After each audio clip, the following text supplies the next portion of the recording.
भारतीय व्यंजनों में अहम भूमिका निभाती है बड़ी, क्योंकि हमारे यहाँ जब तक खाने में बड़ी ना आए तो ऐसा माना जाता है कि खाने में टेस्ट ही नहीं आया। Welcome back to my channel cooking with अनुभव।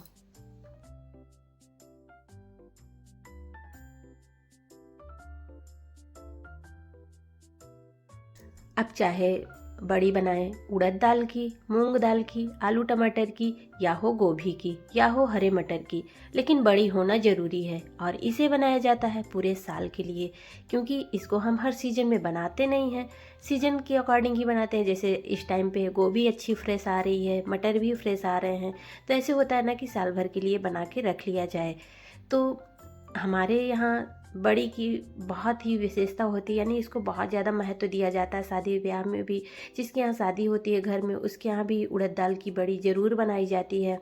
तो हमारे यहाँ बड़ी साल में बनना ज़रूरी होता है और बनाया भी जाता है। लेकिन क्या है कि 2-3 साल से मैं बना नहीं पा रही थी, तो इस साल मुझे लगा कि चलो बना के आप लोगों के साथ शेयर भी कर देते हैं। तो आज हम गोभी की बड़ी बनाने वाले हैं। मैंने यहाँ पे 3 फूल गोभी लिया था। गोभी को हमने अच्छे से कट कर लिया है, इसमें कीड़े वगैरह देख के, और इसमें गर्म पानी और नमक डाल देंगे। और फिर हम इसे 2 मिनट के लिए, 3 मिनट के लिए पानी के अंदर छोड़ देते हैं। वापस इसे निकालने के बाद हम इसे थोड़ा सा पंखे की हवा में रख देंगे, ये सूख जाते हैं। और फिर हम इसे ग्रेट कर लेते हैं। बहुत ज़्यादा बारीक वाले ग्रेटर से नहीं ग्रेट करना है, थोड़ा मोटे वाले होल जो होते हैं ना, उससे हम इसे ग्रेट कर लेते हैं।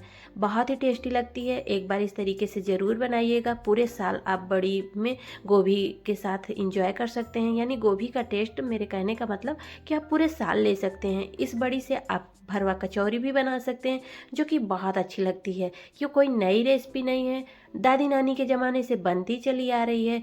लेकिन होता है ना कि बनाते हैं तो शेयर करने का मन करता है कि आप लोगों के साथ शेयर किया जाए, क्योंकि सबका ना बनाने का तरीका जो होता है अलग अलग होता है, और सबके यहाँ क्या क्या चीज़ें डाली जाती हैं वो भी होता है। बहुत लोगों के यहाँ अलग तरीके से बनाया जाता है। तो जो हम तरीका आपके साथ शेयर कर रहे हैं, एक बार इस तरीके से ट्राई करिएगा, आपको यह बड़ी बहुत पसंद आएगी। तो चलिए, मैंने गोभी को ग्रेट कर लिया है। अब यहाँ पे हम कुछ स्पाइसेस, आपको सूखे मसाले भी दिखा देते हैं, जैसे कि इस बड़ी में अनिवार्य है। बहुत लोग कम मसालों के साथ बनाते हैं, लेकिन हमारे यहाँ इसी तरीके से मसाले डाले जाते हैं। तो सारे मसालों को आप लोग पहचानते ही होंगे। यहाँ पे मैंने इलायची, लौंग, काली मिर्च, जायफल और जावित्री, जो यहाँ पे सबसे मैंने स्टार्ट में दिखाया था, ये जावित्री इसको हमारे यहाँ बोला जाता है, और शायद कन्फर्म भी नहीं है हमें। और यहाँ पे मैंने बड़ी इलायची लिया है, काली मिर्च, सारे मसाले हमने ले लिए हैं। तो देखिए, क्वांटिटी यहाँ पे कोई मेजरमेंट की ज़रूरत नहीं है। यहाँ पे मैंने साबुत धनिया और जीरा लिया है। 1 कप जीरा है, तो जीरा को मैंने फैला दिया। सारे मसालों को मैंने थोड़ा सा धूप में रखना था, इसलिए मैंने इनको थाली में फैला के आप लोगों के साथ दिखाया भी है। धनिया हमारी थोड़ी सी सूखी है, तो इसको हम नहीं सुखाने वाले हैं, इसलिए मैंने इसको कप में रखा हुआ है। मसाले का मेजरमेंट कोई ज़रूरी नहीं है, यहाँ पे किसी चीज़ का हमें मेजरमेंट नहीं चाहिए। क्योंकि क्या होता है ना, जितना आप बना रहे हैं, बहुत लोग कम मसाला खाते हैं, बहुत लोग ज़्यादा मसाला खाते हैं। अब हमने यहाँ पे लिया है मूंग की दाल छिलके वाली। गोभी की बड़ी में मूंग की दाल का बहुत अच्छा टेस्ट आता है। वैसे तो आप उड़द की दाल भी डाल सकते हैं, चने की दाल भी डाल सकते हैं, लेकिन हमारे यहाँ मूंग की दाल से ही बनाया जाता है। हमने यहाँ पे मूंग की दाल को ओवरनाइट भिगा देना है, छिलके वाली। वैसे तो आप वैसे भी दाल ले सकते हैं, जो धुली हुई मार्केट से आती है बगैर छिलके वाली, लेकिन एक बार इस दाल के साथ बनाइएगा। ज़्यादातर हम इस्तेमाल छिलके वाली दाल का ही करते हैं, इसमें भरपूर मात्रा में फाइबर रहता है। इसीलिए जब भी हम दाल का इस्तेमाल करते हैं, मूंग की दाल का, तो हम छिलके वाली ही लेते हैं। हाँ, आप हमारे रेसिपी में देखते ही होंगे, हम नाश्ते के अंदर भी छिलके वाली दाल का इस्तेमाल करते हैं। तो यहाँ पे देखिए, हमें पहले दाल को भिगा देना है। धुली हुई घर की बनाई हुई साबुत मूंग लेके हमने घर पे ही दाल बनाया हुआ था। ऑलरेडी ये धुली हुई है, मतलब कि क्लियर है, साफ़ है, कोई दिक्कत नहीं है, इसलिए हमने इसको धुला नहीं है ऑलरेडी। अभी हम इसे 3 से 4 बार धुलेंगे तो इसके सारे छिलके भी हट जाएंगे। और यहाँ पे देख सकते हैं, दाल हमारी मॉर्निंग में रेडी हो चुकी है। हमने इसको साफ़ कर लिया है, धुल लिया है। अब क्या करना है, मूंग की दाल बहुत ज़्यादा सॉफ्ट होती है, इसलिए इसे हमें किसी डलिया वगैरह में छान के रख देना है, ताकि इसका सारा पानी निकल जाए और ये सूखी हो जाए। धूप में हमें नहीं सुखाना है, पंखे की हवा में भी नहीं सुखाना है। इसको ऐसे मैंने बास्केट में रख दिया है और ये सूख जाएगी। इस तरीके से 1 घंटे के लिए मैंने छोड़ दिया था।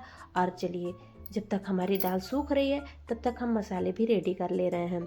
यहाँ पे सारे मसालों को हम ग्राइंडर जार में डाल देंगे। छिलके सहित मैंने इलायची वगैरह सारी चीज़ें डाल दी है, किसी चीज़ का मैंने यहाँ पे छिलका नहीं निकाला है। सारे मसाले इस बड़ी में जाते हैं। और जो उड़द दाल की बड़ी बनती है उसमें भी यही मसाले हमारे यहाँ डाले जाते हैं। और जो तेज पत्ता होता है ऑलरेडी मेरे पास पिसा हुआ रखा है, इसलिए मैंने यहाँ पे तेज पत्ता भी डाला जाता है। तो मेरे पास था तो इसलिए मैंने यहाँ पे नहीं दिखाया है, बाद में मैंने ऐड किया था मसाले में, तो वो क्लिप भी मैंने ऐड करना, यानी कि मैं भूल गई, मैंने सोचा चलो आप लोगों के साथ शेयर कर देंगे। और यहाँ पे देखिए इस तरीके से सारे मसाले हमने डाल दिए हैं। आपको जो मसाले नहीं पसंद है आप यहाँ पे दालचीनी भी डाल सकते हैं, लेकिन मुझे दालचीनी की जो खुशबू होती है ना बिल्कुल नहीं पसंद है, इसलिए मैंने डाला नहीं है। मसालों के साथ आ गई थी, जब मार्केट से हम लोग मंगाते हैं ना तो मसाले के साथ दालचीनी आ भी गई थी, लेकिन मैंने यहाँ पे बिल्कुल इस्तेमाल नहीं किया क्योंकि मुझे उसकी खुशबू पसंद नहीं है, इसलिए मैंने डाला नहीं है। तो आप लोग डाल दीजिएगा दालचीनी अगर आपको पसंद है, अच्छा लगता है जिनको तो डाल सकते हैं। अब यहाँ पे देखिए मैंने एक बार में जो मोटे मसाले थे पीस लिया था, वापस से हम यहाँ पे जीरा और धनिया पीस लेंगे। सारी चीज़ों को अच्छे से देख लेना है, छान लेना है, कंकड़ वगैरह ना रहें जीरे में, ये सारी चीज़ें हमें क्लियर कर लेनी होती है पहले से। और यहाँ पे देखिए इसको भी हम पीस लेंगे।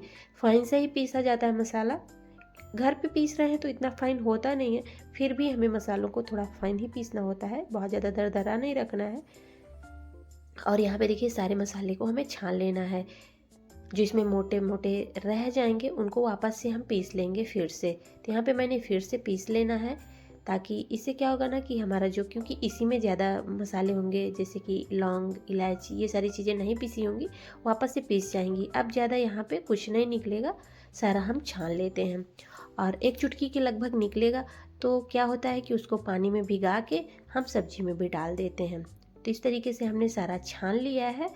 और देखिए घर पे जब मसाला पीसते हैं ना तो मार्केट जैसा बिल्कुल ये फाइन पाउडर मैदा जैसे नहीं हो पाता है, ये थोड़ा दरदरा ही रहता है, इसलिए कोशिश करें इसको फाइन ही पीसें। और यहाँ पे देखिए जो इतना बचा हुआ है हम इसे रख देंगे, किसी छोटे डिब्बे में रख दीजिए इसको। जब भी सब्जी बनाएं 1 चम्मच इसको भिगा दीजिए और छन्नी से, चाय वाली छन्नी से छान के उसका पानी डाल दीजिए, सारा फ्लेवर आ जाएगी। यहाँ पे देखिए मैंने दालचीनी बिल्कुल नहीं डाला है क्योंकि मुझे पसंद नहीं है। दालचीनी मसाले के साथ आ गई थी तो इस्तेमाल में आ जाती है, लेकिन मुझे नहीं पसंद है इसलिए मैंने नहीं डाला। और यहाँ पे देख सकते हैं दाल भी हमारी पीस के रेडी हो चुकी है, मसाले भी रेडी हैं, गोभी भी रेडी है। अब हमें क्या करना है, यहाँ पे थोड़ा सा हम जगह बना देंगे और यहाँ पे हमें हींग डालना है। यहाँ पे देख सकते हैं दाल को हमें बहुत ज़्यादा फाइन पेस्ट नहीं करना होता है। देखिए कितना हमने बिल्कुल पानी नहीं डाला है, सूखा ही दाल पीसा है, फिर भी देखिए कितना मतलब कि लूज है, इसलिए इसमें पानी बिल्कुल नहीं डालना है, पहले से छान के रख देना है। अब यहाँ पे क्या करना है, हमें हींग डालना है दाल के अंदर। यहाँ पे देखिए मैंने थोड़ा सा बचाया हुआ था, नहीं पूरा ही हींग डाल दिया हुआ था। अच्छा लगता है हींग का यहाँ पे टेस्ट, तो इसलिए हींग ज़रूर डालिएगा, खुशबू अच्छी लगती है। और बड़ी है तो हींग नहीं जाएगी ऐसा तो हो नहीं सकता। तो यहाँ पे देखिए अब हमें क्या करना है, थोड़ा सा पानी डाल देंगे ताकि जो हींग है घुल जाए। और अब हम हींग को कवर कर देंगे।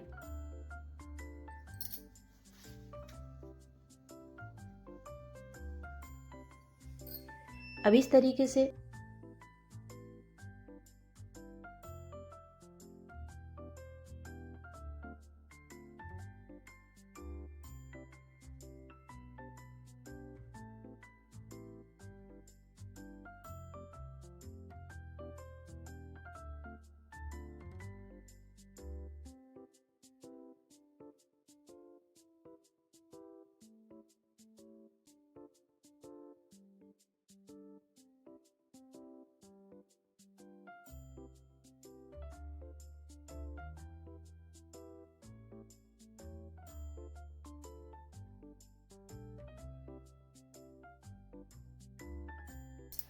तो फ्रेंड्स हमें यहाँ पे हींग को कवर कर देना है ताकि इसकी खुशबू बाहर न जाए।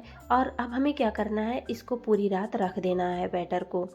यहाँ पे जो हमने मूंग की दाल पीसा है ना, इसमें खमीर आना ज़रूरी है, तभी हमारी जो बड़ी या कुहड़ौरी फूलती है अच्छे से। और यहाँ पे देखिए ये मॉर्निंग का व्यू है, अब हम आपको दिखा दे रहे हैं कितना अच्छे से ये फूली हुई है। और देखिए इसमें मतलब कि जैसे खमीर आ जाती है ना उस तरीके से आ गई है। और गर्मी में तो इतना टाइम नहीं लगता है, लेकिन विंटर चल रहा है ना तो इस टाइम पे दाल को अच्छे से हमें 10 से 12 घंटे के लिए रखना होता है, तभी इसमें बहुत अच्छा फर्मेंटेशन आ जाता है। तो दाल हमारी अच्छे से फर्मेंट हो चुकी है।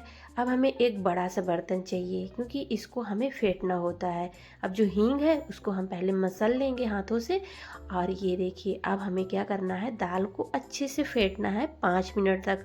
पानी वगैरह कुछ नहीं डालना है, इसे अच्छे से फेंटना होता है।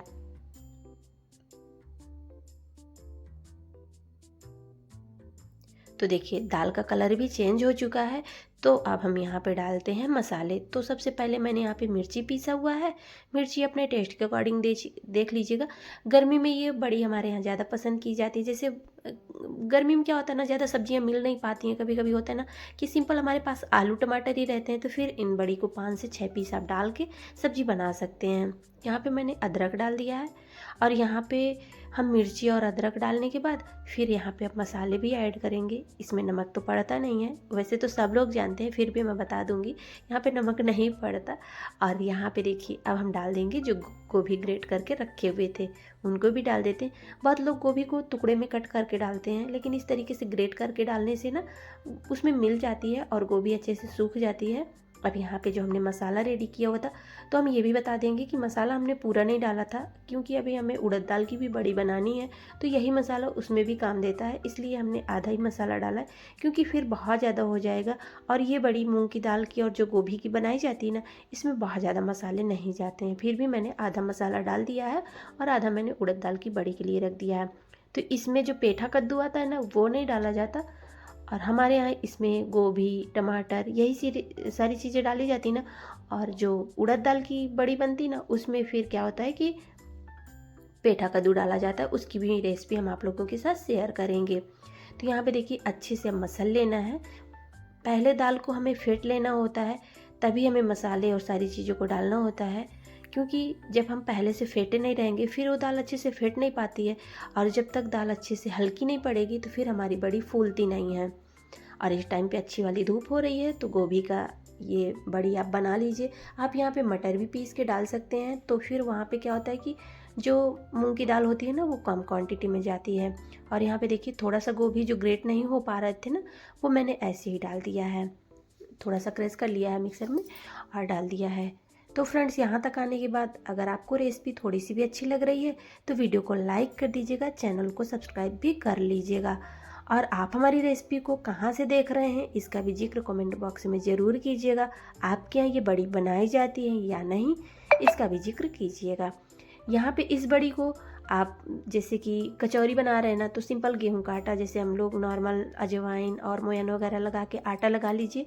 और इस बड़ी को थोड़ा सा क्रश करके और पानी में भिगा दीजिए, हल्का सा पानी डाल के। और फिर कचौरियाँ बनाइए, जो कि मैंने उड़द दाल की कचौरी ऑलरेडी अपने चैनल पे अपलोड की है। सेम उसी प्रोसेस से ये गोभी और मूंग दाल की बड़ी भी बनाई जाती है। और यहाँ पे देखिए, चलिए अब हम लोग बड़ी बना लेते हैं। तो यहाँ पे सारी बड़ी को छोटी है बड़ी, वैसे तो मूंग दाल की बड़ी थोड़ी छोटी बनाई जाती है, लेकिन इस तरीके से धूप में हम कड़ी धूप में इसको सुखा लेते हैं। 2 से 3 दिनों तक इसको कड़ी धूप में सुखा के आप एयर टाइट डिब्बे में रख लीजिए और साल 2 साल इसका एंजॉय कीजिए। तो हर सीजन में गोभी नहीं मिल पाती है, तो ये गोभी की आप बड़ी ज़रूर बना के रख लीजिए, क्योंकि अभी सीज़न है, नहीं तो फिर सीज़न भी चला जाएगा और गोभी मिल नहीं पाएगी। तो क्यों नहीं इसको भरपूर एंजॉय किया जाए।